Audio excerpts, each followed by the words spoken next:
after that is when he and I kind of sort of began to become a little playful, kind of sort of like me looking at him as a work brother, you know, or him looking at me as a work sister.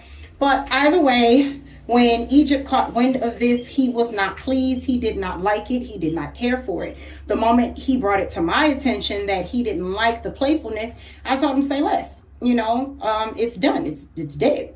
And that next morning when we got to work, I went ahead and I pulled that brother to the side and I let him know that it was dead, it was done. We couldn't play around like that anymore because Egypt didn't care for how it looked.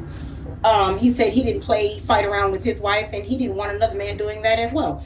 The guy said that he understood. There was nothing left to be said about it.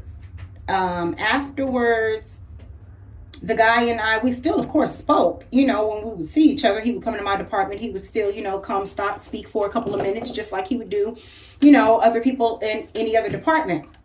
But for whatever reason, Egypt chose to look at this as if it was something more than what it actually was. And he began accusing me of having an affair with this guy at work, which is crazy because we worked together on the exact same shift. So I don't know when I would have the time to have an affair.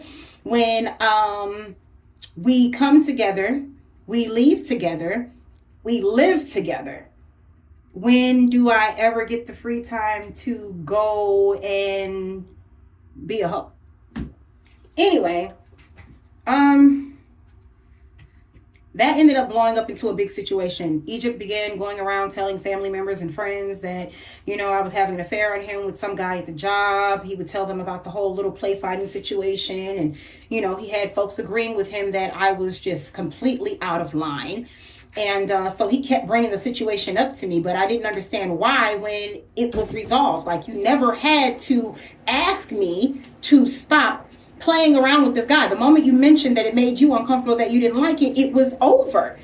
But that wasn't good enough for Egypt. His thing was he should have never had to say anything to me in the first place. And maybe he shouldn't have. But we're human, right? I'm not a mind reader. At least not in that aspect. So I'm going to go ahead and I'm going to pause here. And I will pick up with part 7 of this series. Later. Mwah.